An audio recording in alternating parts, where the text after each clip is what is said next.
तो दोस्तों, आज के इस वीडियो में हम जानेंगे कि कलयुग में केदारनाथ और बद्रीनाथ धाम की यात्रा करने से मनुष्य को कौन कौन से अद्भुत, दुर्लभ और चमत्कारी फल प्राप्त होते हैं। शास्त्रों में कहा गया है, कलो केदारनाथ च बद्रीनाथ विशेषतः, अर्थात कलयुग में इन दो धामों का महत्व हजारों गुना बढ़ जाता है।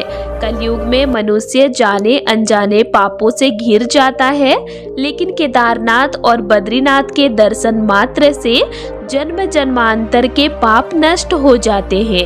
मन, बुद्धि और आत्मा पवित्र हो जाती है। जीवन में नई शुरुआत का अवसर मिलता है। यह सिर्फ एक यात्रा नहीं, बल्कि मनुष्य के जीवन को बदल देने वाला दिव्य अनुभव है।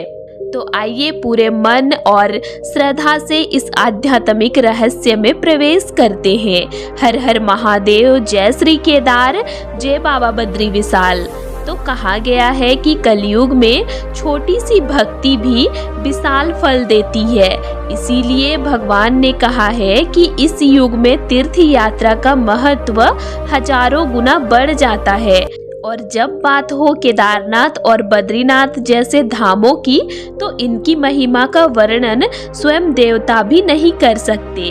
केदारनाथ हिमालय की ऊंची चोटियों में स्थित वह दिव्य स्थान है जहां स्वयं भगवान शिव तपस्या में लीन रहते हैं, जहां हर पत्थर में शिव का स्पंदन महसूस होता है और जहां प्रत्येक श्वास में ओम नमः शिवाय का कंपन गूंजता है।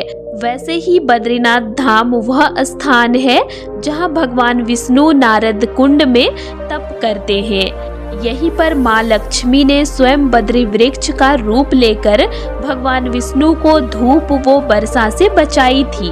और बद्रीनाथ धाम को कलयुग में मोक्षदायिनी धाम कहा गया है। यदि आप दोनों धाम की यात्रा करते हैं तो आपको संयुक्त रूप से मिलता है शिव कृपा, विष्णु कृपा, मनोकामना सिद्धि, पापों का मोचन और ग्रह दोषों से मुक्ति। यह ऐसा महासंगम है जो जीवन में एक बार भी मिल जाए तो मनुष्य का जन्म सफल हो जाता है। और कलयुग में पाप मतलब केवल बड़े अपराध ही नहीं होते हैं, पाप यह भी होते हैं जैसे मन में बुरे विचार, दूसरों के प्रति ईर्ष्या, गलत वाणी, क्रोध, आलस्य, अपवित्र कर्म और दूसरों को दुख पहुंचाना।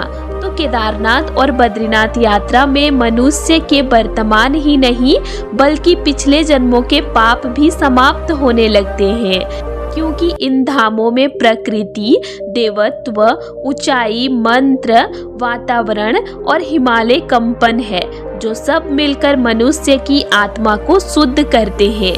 बहुत से लोगों के मन में ये सवाल भी रहता है कि हम तो इतनी मेहनत करते हैं, फिर भी सफलता क्यों नहीं मिलती है हमें।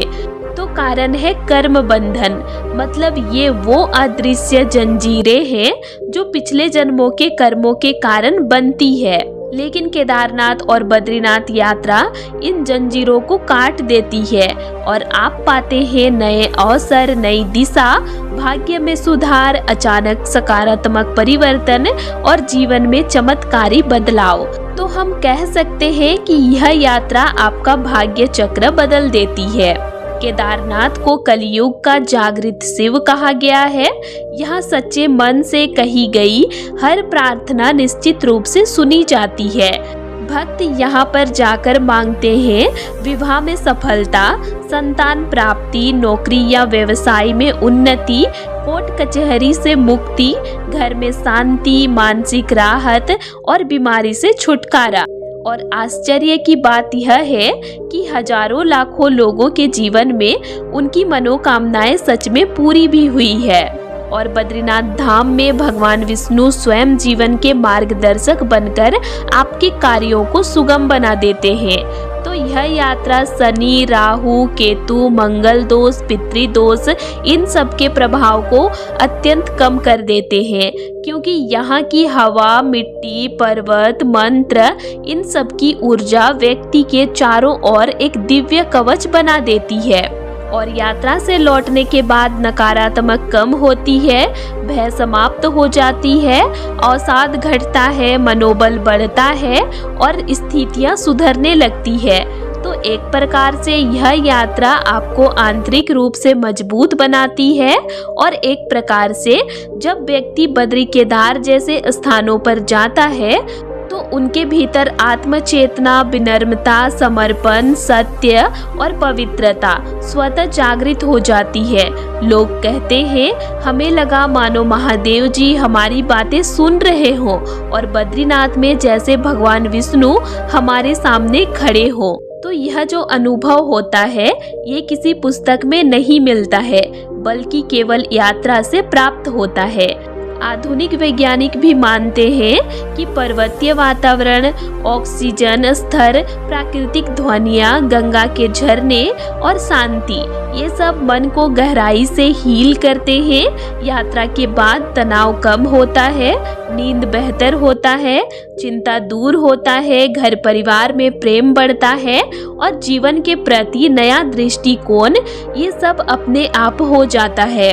कहा गया है कि बद्री केदार यात्रा से भविष्य के अंधकार को प्रकाश में बदल देती है और जो लोग बरसों से संघर्ष कर रहे हो उनके कार्य अचानक से बनने लगते हैं। यह यात्रा केवल जीवन को ही नहीं बदलती बल्कि मृत्यु के बाद की गति भी उज्जवल करती है। हिमालय को शास्त्रों में देवताओं का घर कहा गया है। यहाँ की हर चोटी, हर पत्थर, हर हवा का झोंका एक दिव्य शक्ति समेटे हुए है। मान्यता है कि देवता यहाँ तपस्या करने आते हैं, योगी यहाँ सिद्धियाँ प्राप्त करने आते हैं, महर्षि यहाँ समाधि लगाते हैं और स्वयं शिव यहाँ निवास करते हैं। इसीलिए केदारनाथ और बद्रीनाथ की यात्रा सिर्फ मंदिर दर्शन नहीं है बल्कि पूरे हिमालय की दिव्य ऊर्जा से जुड़ने का अवसर है। जब भक्त हजारों फीट की ऊंचाई पर पहुंचते हैं तो उनका मन कहता है मैं जहां खड़ा हूं यह कोई साधारण स्थान नहीं है, यहाँ स्वयं भगवान वास करते हैं। इसी भाव से यात्रा का प्रभाव कई गुना बढ़ जाता है। बद्री केदार की यात्रा आसान नहीं होती है। ऊंची चढ़ाई, तेज हवाएं, पथरीले मार्ग, ठंड, कभी बारिश तो कभी बर्फ और कठिन परिस्थितियां। लेकिन शास्त्रों में कहा गया है तीर्थ यात्रा में कठिनाई जितनी अधिक होती है फल उतना ही बड़ा मिलता है, क्योंकि यहाँ आपका शरीर चलता है, आपकी सहन शक्ति बढ़ती है, आपका मन स्थिर होता है और आपकी आस्था प्रबल होती है। हर कदम, हर सांस, हर थकान सब पुण्य बनकर आपके जीवन को ऊंचा उठाती है। यात्रा खत्म होने के बाद अधिकांश लोग रो पड़ते हैं क्योंकि दिल नहीं मानता। मन कहता है थोड़ी देर और रुक जाओ, आत्मा कहती है यही मेरा घर है और भीतर कोई आवाज कहती है फिर आना। यह भाव सांसारिक नहीं बल्कि आध्यात्मिक प्रेम है। यह वही भाव है जो भक्त और भगवान के बीच गहरा संबंध स्थापित करता है। बद्री केदार यात्रा का सबसे बड़ा फल है जीवन में चमत्कार शुरू हो जाना। कभी अचानक सब कुछ ठीक होने लगता है, रिश्ते सुधरते हैं, सफलता मिलती है, मार्ग खुलते हैं और बाधाएं हटती है। मानो भगवान ने आपके जीवन के लिए एक नया अध्याय खोल दिया हो। हर हर महादेव।